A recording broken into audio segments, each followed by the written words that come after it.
खबर उत्तर प्रदेश बलिया से। पुरानी पेंशन योजना की बहाली के लिए विशाल रैली आयोजित। अब खबर विस्तार से। उत्तर प्रदेश जनपद बलिया में पुरानी पेंशन को लेकर विशाल रैली आयोजित की गई है, जिसमें कर्मचारियों ने अपनी मांगों को उठाया है। रैली में भाग लेने वाले कर्मचारियों ने बताया कि वे पुरानी पेंशन योजना की बहाली की मांग कर रहे हैं, जो कि सरकार द्वारा समाप्त कर दी गई थी। रैली के दौरान कर्मचारियों ने अपनी मांगों को लेकर नारे लगाए और सरकार से अपनी मांगों को पूरा करने की अपील की। उन्होंने कहा कि पुरानी पेंशन योजना की बहाली से कर्मचारियों के भविष्य की सुरक्षा होगी और उन्हें अपने रिटायरमेंट के बाद भी आर्थिक सुरक्षा मिलेगी। इस रैली में विभिन्न कर्मचारी संगठनों ने भाग लिया और अपनी एकता का प्रदर्शन किया।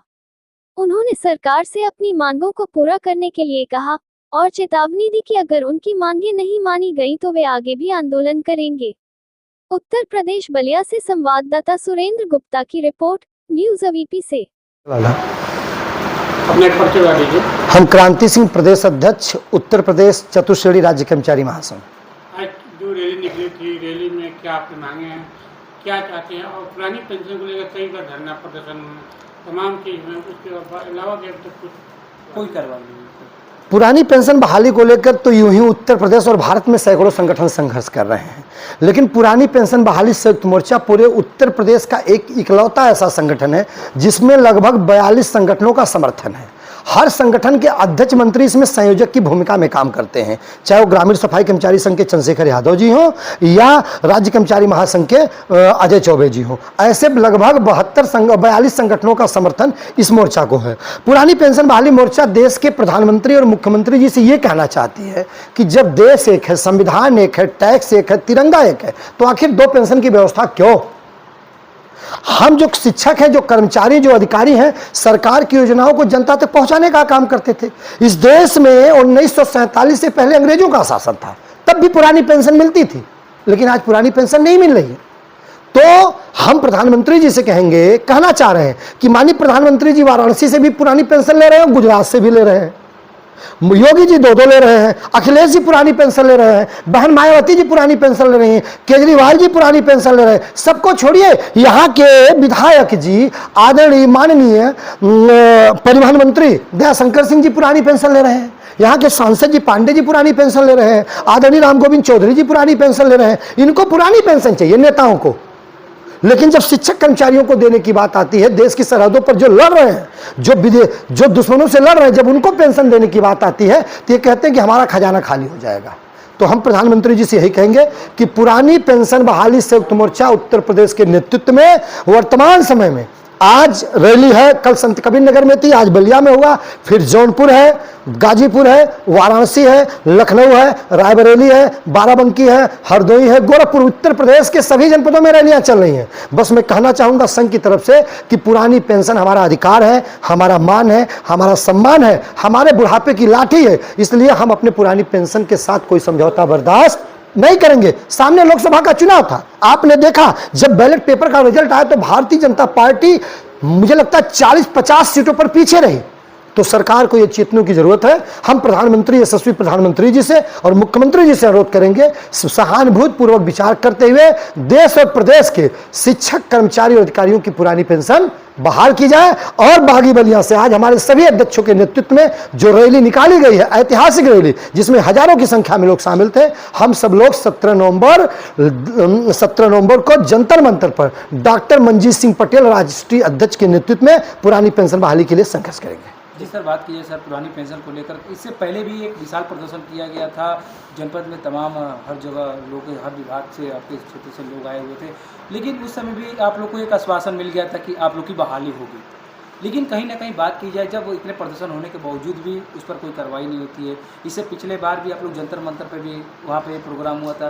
क्या लगता है कि जिस तरह आप लोग का हमेशा देखिए, एक कहावत, आगामी चुनाव भी है, तो इससे क्या चुनाव पर इफेक्ट पड़ सकता है सर? देखिए, हम आपसे बताएं कि दिल्ली में भी बड़ा कार्यक्रम हुआ, लेकिन इसीलिए मोर्चा बनाया गया, सारे संगठनों को बुला करके एक बैठक की गई और उनसे कहा गया कि जब हम आप अलग अलग टुकड़ों में लड़ेंगे तो हम अपनी लड़ाई को जीत नहीं सकते, हमको एक साथ लड़ने की जरूरत। हमने कहा आज जो ये पुरानी पेंशन की जो लड़ाई आज लड़ी गई है, इसका अध्यक्ष है वो ओपीएस है और महामंत्री इसका ओपीएस है। इसकी जो लड़ाई है हम ये मानकर चलते हैं कि जब तक हम सभी लोगों के नेतृत्व में एक साथ मिल करके पुरानी पेंशन की लड़ाई नहीं लड़ेंगे तब तक हमें सफलता नहीं मिलेगी। और देखिए, हमारे पुरानी पेंशन बहाली संयुक्त मोर्चा ने की लड़ाई की ही देन है कि वर्तमान समय में जो हमारी एनपीएस थी, ध्यान दें आप, जो हमारी एनपीएस थी वो यूपीएस में बदल दी गई। हमारी जो एनपीएस थी वो किस में बदल दी गई? यूपीएस में बदल दी गई। अब हमारी यूपीएस को ओपीएस में बदलने की आवश्यकता है। देखिए, जब पुआल की रस्सी पत्थर को घिसता है तो पत्थर भी कट जाता है। हम विश्वास दिलाते हैं अपने सफाई कर्मचारी संघ के अध्यक्ष, अपने महासंघ के अध्यक्ष, अपने सभी जो 42 संगठन के लोग आज मिलकर आंदोलन किए, हम लोग जो मोर्चा बनाए हैं, इससे सरकार हिलेगी। और इसका परिणाम आप देखिए, उत्तर प्रदेश के लोकसभा चुनाव में कई सीटें सरकार हारी है, कई सीटें सरकार हारी है। हम लड़ेंगे और हम जीतेंगे। और हिंदुस्तान की क्रांति का आगाज, मेरा नाम भी क्रांति सिंह है, अगर क्रांति का आगाज बागी बलिया से होगा तो उसे लक्ष्य भेदने से कोई माई का लाल रोक नहीं सकता, पक्का नहीं रोक सकता। जिस तरह बात की अभी एनपीएस ओपीएस को लेकर बात करें, कहीं ना कहीं जिस तरह 2005 की जो भी भर्तियां है उनके ऊपर बोला गया है कि उनको नई पेंशन योजना के अंतर्गत रखा जाएगा। कहीं ना कहीं अग्निवीर आप देखे होंगे 3 साल के लिए आया, तो क्या उनके लिए भी कुछ चलेगा सरकार से? अब वही 60 साल के ऊपर जो व्यक्ति हो जा रहे हैं तो कहीं ना कहीं उनके ऊपर भी कटौती, तब बुढ़ापा के लाठी बनने के लिए तब क्या रहेगा? इसका जवाब हम तो ये कहेंगे, माननीय मोदी जी अग्निवीर लाए हैं, राजनीति में भी अग्निवीर लेके आना चाहिए और राजनीति में भी निजीकरण लेके आना चाहिए। अगर हमको सांसद विधायक पसंद नहीं तो बीच में उनको हटा देना चाहिए। ये नहीं चलता। जब देश का नौजवान सड़कों पर दौड़ता है और अपनी जान हथेली पे लेकर के देश के दुश्मनों से लड़ता है, उनको अग्निवीर की जरूरत नहीं है। हम केवल एक चीज आपके माध्यम से सरकार तक पहुंचाना चाहते हैं, मोदी जी और योगी जी ये बताएं कि राजनीति सेवा है या राजनीति नौकरी? अगर राजनीति सेवा है तो पुरानी पेंशन क्यों? अगर राजनीति सेवा है तो पुरानी पेंशन क्यों? अब आप उठाकर देख लीजिए, एक बार कोई सांसद होता है फिर विधायक हो जाता है। योगी जी, मोदी जी मुख्यमंत्री, विधायक का पेंशन गुजरात से ले रहे हैं और सांसद का पेंशन बनारस से ले रहे हैं। तो ऐसा नहीं चलना चाहिए। तो ये जो देश की विडंबना, इस विडंबना को हटाना, हम अग्निवीर का समर्थन नहीं करते हैं, हम निजीकरण का समर्थन नहीं करते। निजीकरण करना है तो लोकसभा के सांसदों का निजीकरण कर दें। वन पेंशन का तब स्कीम होना चाहिए था। पुरानी पेंशन, हम पूर्वांचल से आते हैं, इसलिए कहा गया है नई 9 दिन और पुरानी 100 दिन। हमको हमारी पुरानी पेंशन चाहिए और हम एक राज्य सरकार को देना चाहेंगे कि ये क्या करे कि ओपीएस और एनपीएस और यूपीएस तीनों का विकल्प दे दे। हम शिक्षक कर्मचारी, हमको जो समझ में आएगी, हमको खाना कुछ और है। ये बता रहे हैं कि हमारी एनपीएस बहुत अच्छी है, हमारी यूपीएस बहुत अच्छी है। हम कहते हैं कि आप विकल्प दे दो ना, ये एनपीएस, ये यूपीएस, ये।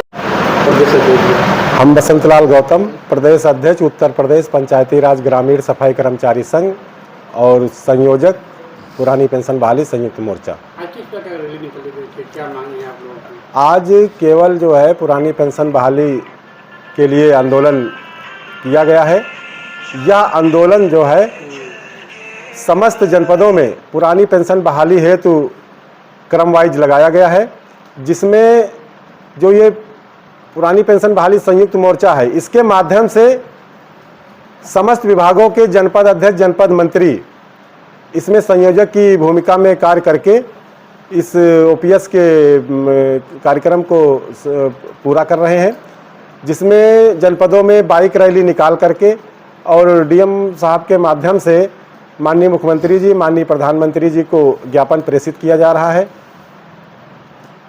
जिस तरह बात की जाए पुरानी पेंशन बहाली को, सारे कर्मचारी हाथ में कहीं ना कहीं हमेशा हर संगठन के लोग आज इकट्ठा रहे हर क्षेत्र से, तो क्या लगता है कि जिस तरह आज आप लोग की रैली निकाली गई कितना कारगर साबित होगा सर? इसमें कारगर के लिए आप लोग देख रहे होंगे कि जो आंदोलन पुरानी पेंशन को लेकर के किए जा रहे हैं, उसके माध्यम से केंद्र सरकार इस समय पुरानी पेंशन पर विचार कर रही है, क्योंकि अभी तक सरकार एनपीएस चला रही थी और ओपीएस पे उसका कोई भी रुझान नहीं आ रहा था।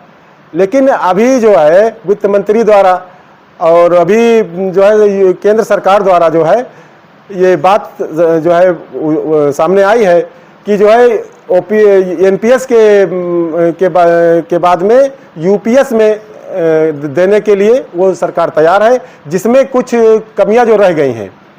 जैसे उसमें है कि एक समय उसमें 25 वर्ष पे रिटायरमेंट पे पुरानी पेंशन 50% देने का जो है कहा गया है। उसमें जो है पुरानी पेंशन में 20 वर्ष है, तो 20 वर्ष इसमें भी किया जाए, क्योंकि जो हम लोगों के कर्मचारियों की भर्ती का जो भर्ती होती है उसमें बहुत सारे जो एससी है, बैकवर्ड है, इनकी उम्र 40 साल पर ही उनकी भर्ती ही होती है। 40 साल पे जब भर्ती होती है तो उनको पूरे कार्यकाल में समय जो ड्यूटी करने का समय है वो 20 वर्ष ही मिलता है। वो कर्मचारी तो 25 वर्ष पूरी करना चाहता है, लेकिन जब उसको 20 ही वर्ष मिल रहा है तो वो 5 वर्ष कहाँ से लाएगा। इसलिए उसको घटा करके 20 वर्ष करना चाहिए।